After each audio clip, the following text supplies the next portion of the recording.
So if I get rambly, just pull me back in. Gotcha, no worries.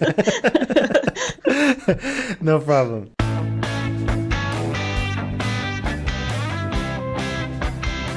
You are now listening to the IELTS podcast. Learn from tutors and ex-examiners who are masters of IELTS preparation. Your host, Ben Worthington.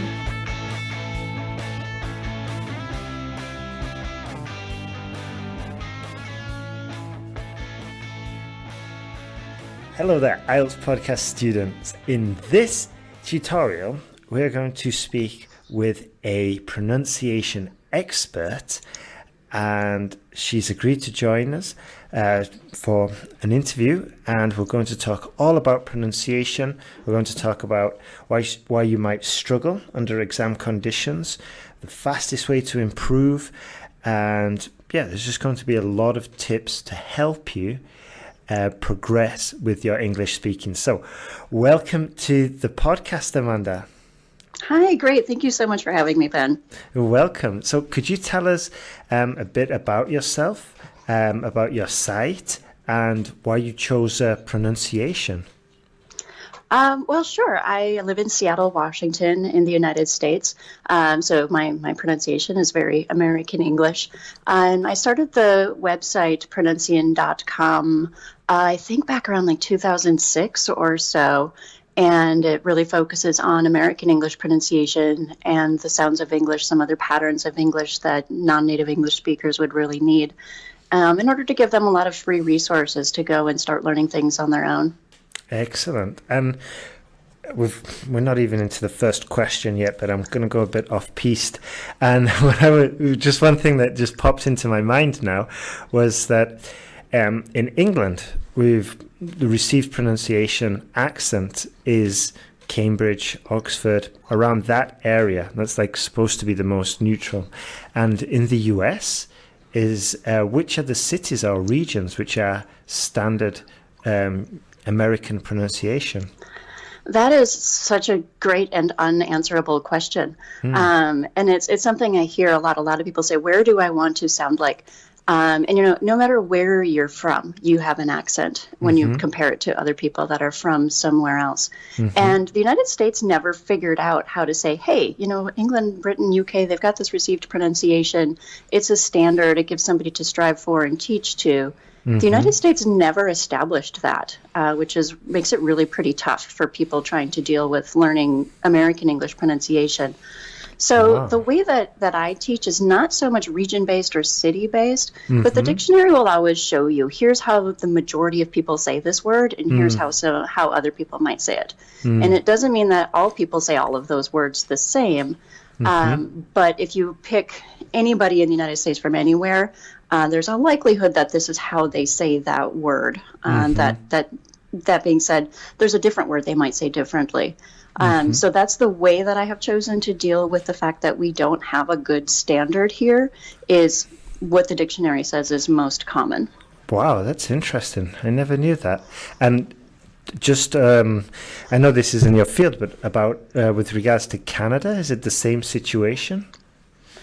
I think Canada is the same, that they don't have a standard. And, Canada is so interesting because they've kept a lot of the British spellings, but their pronunciation is much more similar to what is in the United States, with the exception of a few little words. Yes. And they have one vowel sound that's quite a bit different than what American English is.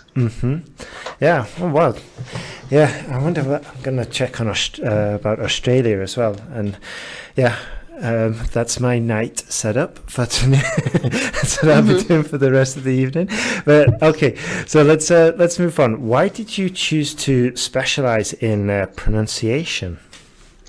It wasn't actually a real conscious choice. I was starting to teach tutoring. I started to teach English privately. As a tutor, I was working with a lot of adults. And the number one request was, can you help me with my pronunciation? And as a young and starving tutor, I said, of course I can. I'm an English teacher. I'm a native speaker. That should be simple, right? And so I started diving in almost immediately into the specialty of pronunciation, because that's what they were asking me for. And so then thought real quick, okay, I need to update what my knowledge is about English pronunciation and how it's taught. and what materials exist and everything that was out there, because I didn't have that huge of a background in it when I first started teaching it in 2005. Yeah, I find as well that, like, if you listen to the students and you just start delivering what they are asking for, you quickly become competent, and you can choose to specialize in that as well, and then you can really start to sort of like deliver results, especially if you're getting into sort of like a feedback loop and testing, like this works, this doesn't work. And I find that even just testing ideas and doing a lot of research, you can really deliver big improvements, and almost usually in my experience, usually faster than like textbooks and the traditional resources, just because you keep on tailoring what you've got and testing. Yeah, this is yeah, you're absolutely right. Yeah, this is what I found is, and yeah, the improvement cycle, you can just really get some fast results. So the next question is, why do you think students struggle under exam conditions? I mean, anybody taking an exam, if they're a pretty normal human, has some anxiety about the fact that they're going to be tested.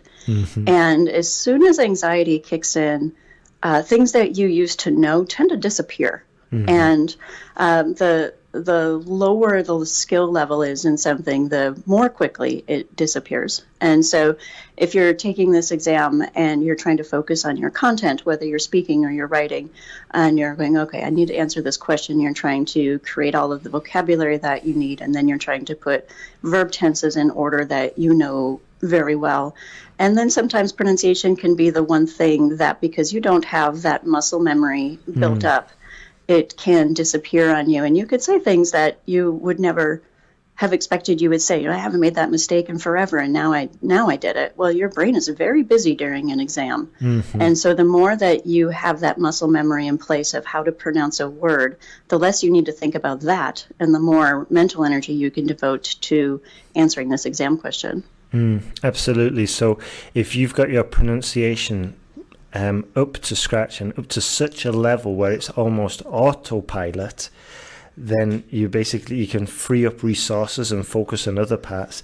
Whereas if your skill level if you haven't got it up to autopilot and you're still autopilot and you're still consciously thinking about it, then it's going to basically suck resources from the content, as you said, from the grammar structure and everything like that.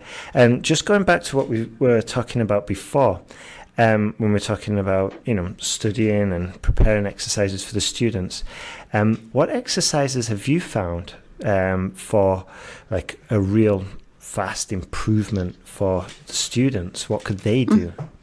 Right. Well, when I'm working with my students, I always assess them. Every student gets an assessment the very first thing at their very first class, so that I know here are the specific areas that are causing you trouble.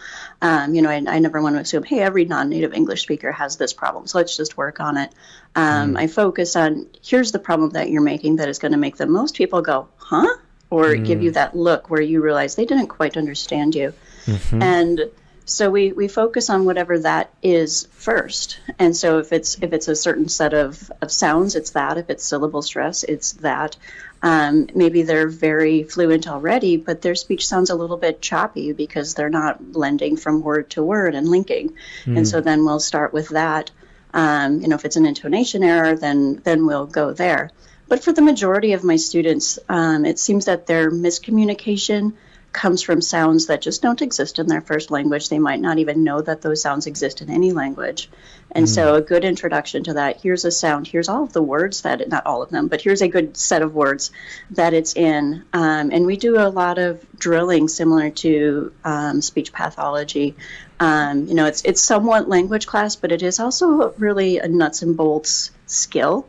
And there are other teachers that are very, very good conversation teachers or grammar teachers or things like that.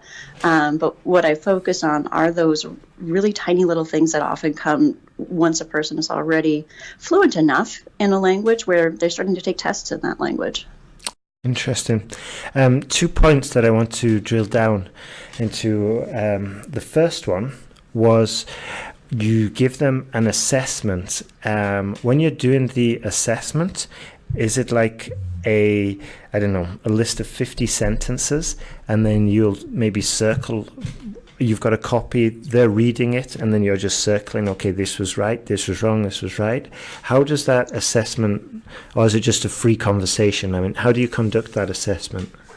Well, it starts usually, I'll tell them we're going to chat to get to know each other a little and to make them comfortable. But during that time, I'm listening for what I expect to hear and what might surprise me.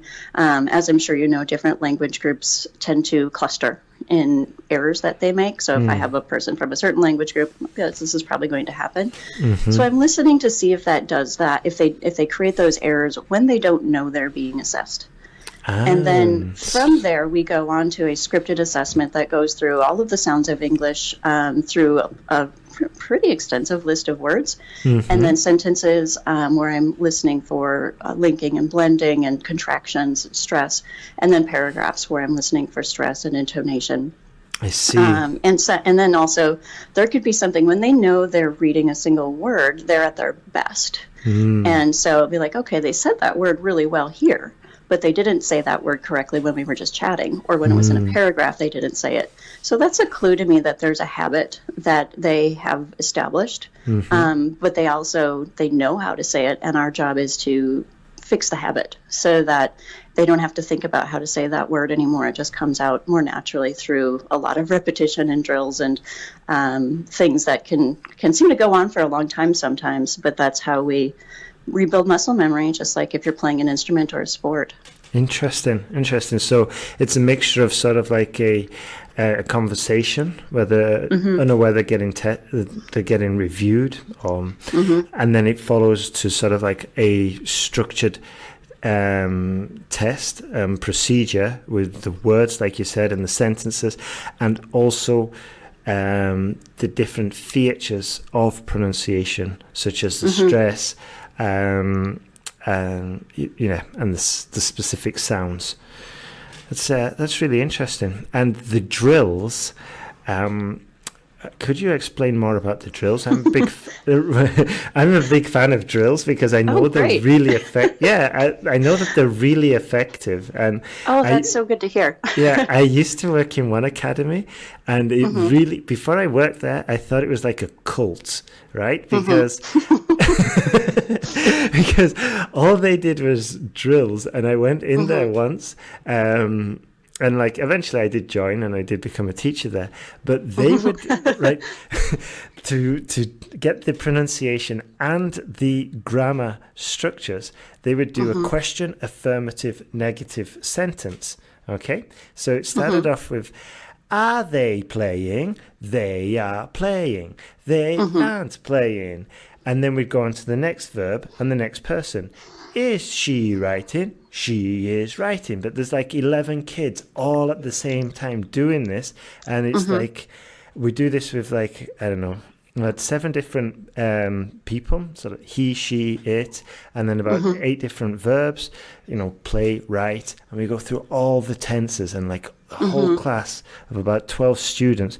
Is she playing? She is playing. She isn't playing. Okay, next one. And this is why it seemed a bit like, a bit weird at first, but it was really effective, and it was like this for 20 minutes at the beginning of every single class. And we did this because it worked. And the students weren't a massive fan of it, but the thing is, the drill worked. They do get difficult to keep doing. Yeah. It's so interesting because I haven't heard another teacher in a long time say that they're a fan of drills, and I'm not sure when you got your educational background in teaching English, but when I did, drills were out. They were.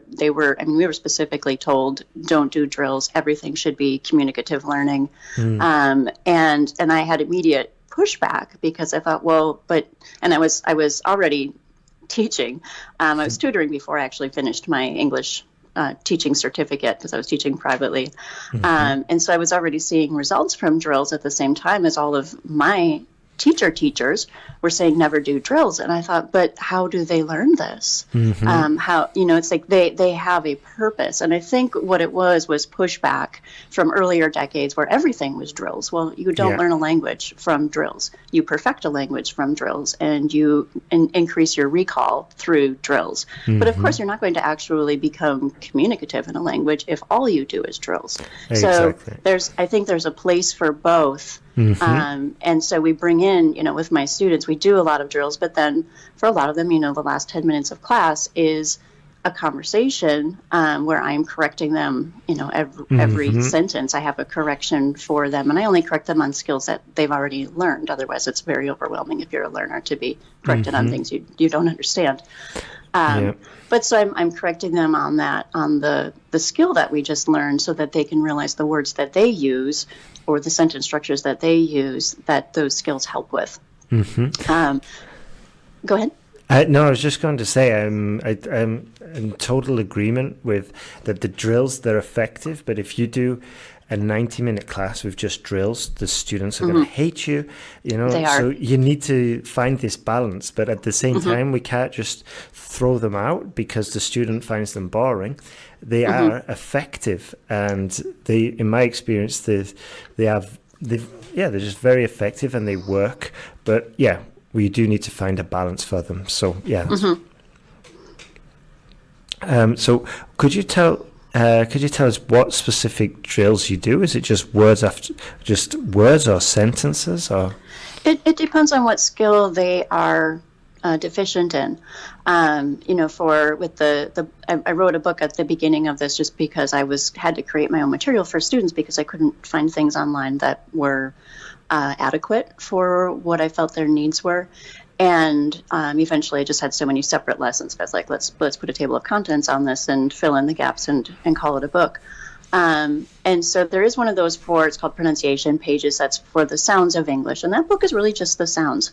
Here are the sounds. Here's how to say them. Here's how they're spelled, because I think it is important and really helpful if students have a general idea of sound spelling correspondence, because that's still how we teach kids to read, at least in the United States. English is definitely phonetically challenging, but there are patterns and they can be really helpful for learners. So that's included too. But then there's an appendix at the back of it that has there's 43 sounds of English. Different linguists choose different numbers of sounds, but 43 works best for me for teaching. And so all 43 sounds are in the back of the book with words with that sound at the beginning of the word, somewhere in the middle of the word, and also at the end of the word, if that sound exists in that part of the word in English. And so there's probably about 5,000 words back there, I think. So it's a huge bank of words that people get to become familiar with. And I start with 1-syllable words and work up to 3, 4, maybe even 5-syllable words. So students can passively start to learn some syllable stress rules. And, they can keep coming across the same words. And, syllable stress is extraordinarily complicated in English. I teach it to students who have specific patterns that they have trouble with because, here's a pattern and it's really, really regular. That's the beautiful thing of syllable stress is it's very regular for the words that have patterns. There are also a ton of patterns, which makes it complicated.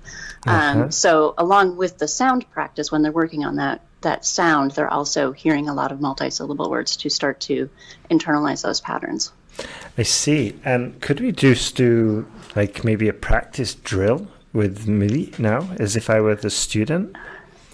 We would need some content in front of us. Okay. We could do it another time. No worries. Yeah. If I had a list, I could just shoot you easily. I would love to do that. We could maybe follow up with another call and do that. Or I wonder if I would have a student that would be up for that. It takes some bravery for students to put themselves on a tape recorder, but I have some that are kind of outgoing.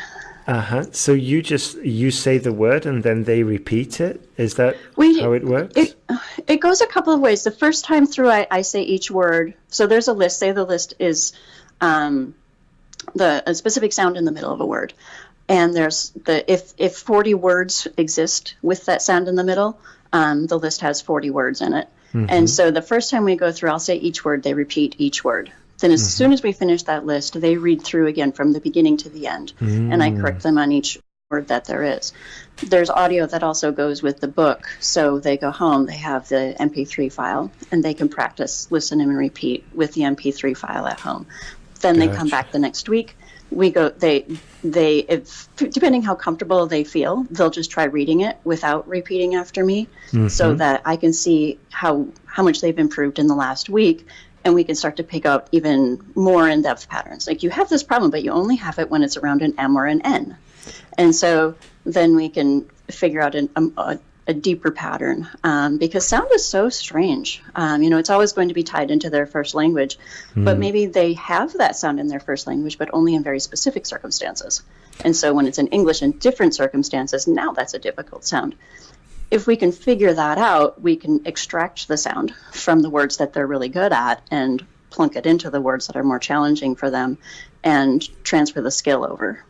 Wow, it's a fascinating approach. It's really methodical as well, isn't it? It's really granular. I've been told that, yes. I mean, I am in Seattle with Amazon and a whole bunch of technical programmers, and Microsoft is here. So I'm sure my teaching method got adapted to engineers and analytical minds. Gotcha. Yeah, I see. So some of your students are coming from those companies. Gotcha. I probably wasn't supposed to say that, actually, but it's true. No worries. All right. Okay, so what I was going to ask you next is what in your experience have been the fastest ways to improve a student's pronunciation? The more they can continue to think about it, the better. And so they say, how many hours a week do I need to study this at home? And if they're willing to give it less time more often, they will usually do better than somebody who crams for 3 hours before a class. I used to have a student that'd be late to class because he was in the parking lot practicing, and I was like, that's not really the most effective use of your time.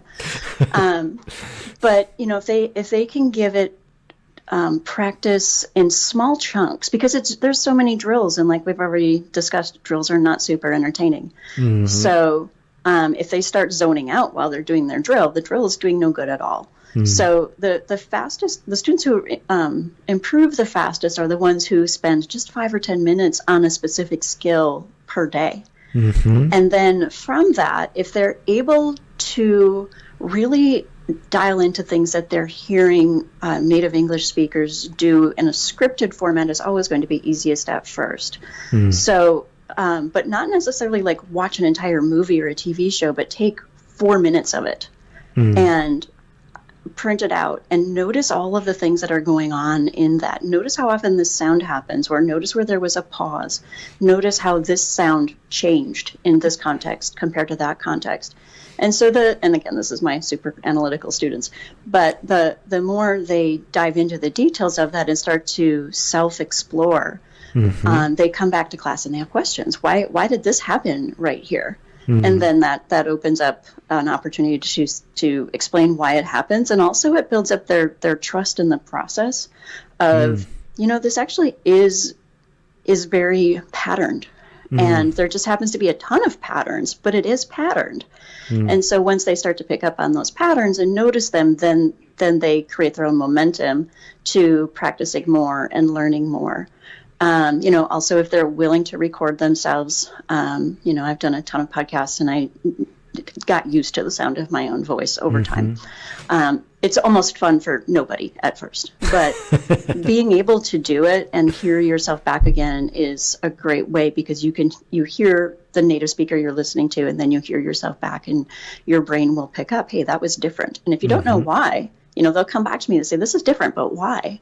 And we can tell them why it's different. Gotcha. So it's one thing, sort of like, you can identify that it is different, but then it's like a whole new level if you can if you understand why it's different.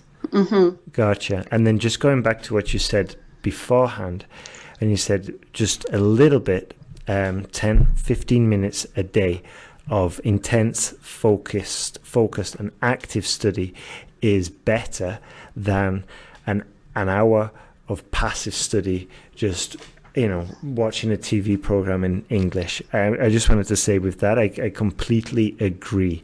And also with that 15 minutes of focused and intense study, it's a real, like you said, if they can start to deconstruct and understand the patterns, it's just, I mean, from my personal experience with languages, that I know that it's better to study for a small amount of time frequently within like at an intense level. And also what helped me was like deconstructing it and finding out the formulas within the language as well. Because once you crack the formula, you can open up like, I don't know, a couple of hundred words just from knowing the formula, rather than memorizing 100 words, which is going to take forever. So yeah, I totally agree with you there. Now the next question, what about a long-term strategy to improve? What would you recommend for this? Would you say the same as before, like the 10-15 minutes, or slightly different if somebody can tolerate it for pronunciation? It's like pronunciation it's just not the most exciting topic for people to really dive into, unless they're kind of linguistics freaks like I am, where it's like, hey, this is really cool. Most people are like, they deal with it because they see the purpose of it. But for long term, it's of course it's helpful if you can have a private tutor, but I fully understand that there's a great majority of the people out there that can't have a private tutor for whatever reason. But for that, if in the long term, the more exposure that they have to the more different Englishes, the better. So they can hear, okay, this person said this, but this person said that. And some of my students get so good at this. Even one person within one sentence says the same word differently, and they can catch it and go, why did she do that? And there is an interesting reason why most of the time. But people who become excellent listeners become excellent speakers. And, in classes, a lot of the drills we do are minimal pairs between two similar sounds, and over and over and over again. But they start to recognize that sound, and then they start to self-correct. But if you're not actively listening, you will never recognize the sound, and you won't recognize whether the sound is coming out of your own mouth correctly or not. That's fantastic. That kind of confirms what I've often thought about. Was whenever I had a student who was really good at music, like, played about 5 different instruments, they're down at the local orchestra and all of this, they always seem to be way above the level in sort of like raw natural talent with the language, Right, their rhythm can be just spot on almost immediately. Yeah, the pronunciation. And like I remember asking one guy, I was like, okay, how did you know that? And he was just like, I don't know, but it just sounded right like that. Right. And it's so wonderful. Those are great students. Exactly. Yeah. And it just confirms what you were saying. Like the ones who are good listeners really progress to become good speakers as well. All right. Next point, the final point actually. Common errors for non-English speakers. I guess it would. Yeah, exactly. I guess it varies on the language group, doesn't it? And then it varies a huge amount. I mean, there are some issues that you can be guaranteed. Almost every non-native English speaker is going to have this error. My approach to these errors is, to me, it's really common sense, but it also seems to be a little bit unusual or not commonly occurring. I assess each student, and I don't start with what's really obvious, like the TH sounds. I'll start with what's causing them the most communication. And if it happens to be that the TH sounds are causing the most miscommunication, we'll start with that. But because almost every non-native English speaker has trouble with TH, native English speakers are really good at deciphering what that person said. We already can adapt to that very easily. Whereas certain vowel sounds, if they are off, we really have no idea what that person said because we haven't adapted to that particular error. So we'll start, almost all of my students end up starting with some kind of vowel sound just because that's what they're doing that is making them have the most miscommunication. And so, and this is where, pronunciation is kind of nasty, is we don't have standard names for sounds in English. And, we have American English, we have a somewhat of a setup of vowel names. They're terrible names, but they are very indoctrinated or ingrained into American English because we still teach 6-year-olds this is what the name of this sound is, and the long vowels and the short vowels. And that's are you referring to like the A-I-O-U-E as the name of the vowel sounds? Yeah. Exactly, but then short vowels are a little less straightforward in what they are. Right.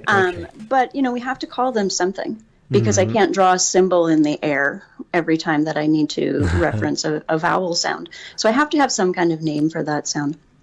Right. And so we go through and establish which vowel sounds are you having trouble with. Now, kind of similar to the TH sounds is what in American English we call the short I sound, the sound in the word sit. Most people have problems with that sound if they're not native English speakers, and it will sound like seat. And then their problem is people think they're swearing when they're not, which is interesting, but you probably have that too. Why does everybody think I'm swearing? It's because we've adapted to you saying the sound incorrectly, but you're actually saying seat just right or beach just right. You have no problem with that. It's our ears trying to adapt to your particular accent. So we sit down first and go through the sounds that are the most difficult and the most commonly mispronounced. For American English, a lot of students have trouble with the short A sound, ah, because interestingly enough, most of my students, no matter where they're from in the world, learned received pronunciation because received pronunciation had the textbooks. And so they learned British English. And that sound, ah, is not very common in British English, but it's used a whole lot in American English. So we work on that sound. And then, the difference between ah and aw is really close. And that sort of depends. If they don't have a lot of other errors, we'll work on that. But a lot of students have trouble with that. So you're ridding the students of received pronunciation? If they want me to. Only if they want me to. The Queen will not be happy with you, Amanda. Yeah, I mean, but I have a lot of international students that don't live in the United States. And so for them, we don't focus on anything that's American specific.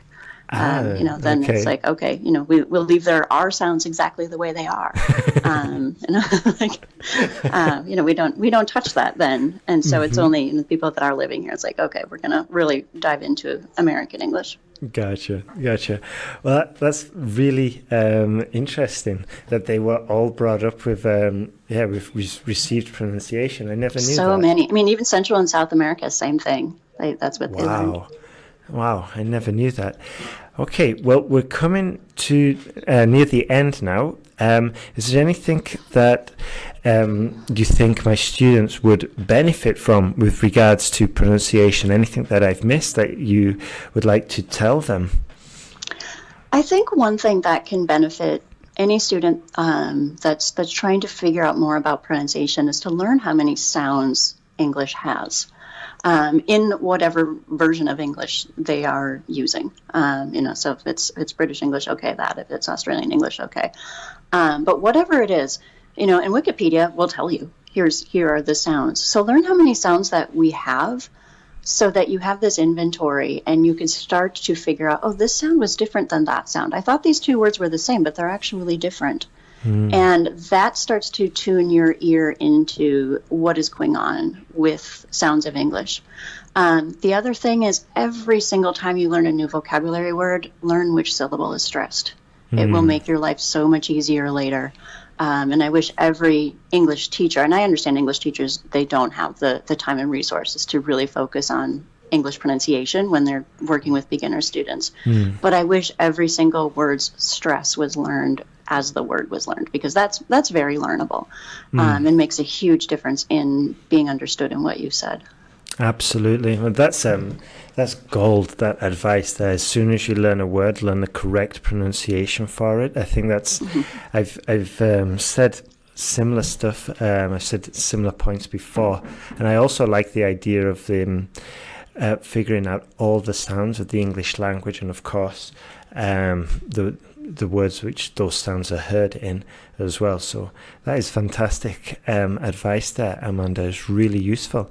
And if a student wanted to get in contact with you and wanted to start learning with you, what could they find at your site? It's Pronuncian.com, is that correct? Yeah, Pronuncian.com is mostly a content site. That's where there's a ton of free material, and you can buy the books that I've self-published on there. If they're interested in tutoring and language classes, then it's actually a separate site, seattlelearning.com, and they can see prices, and I teach Skype and in person. It's probably like half and half of my students are local Seattle, and the other half are anywhere in the world. But Seattle Learning is the best place to find me for actually getting in touch with me. But Pronuncian is where, hey, if you really want to see the inventory of sounds in American English, that's where it's at. Fantastic. Excellent. Well, thank you once again for doing this interview. Well, thank you, Ben. You're welcome. You're welcome.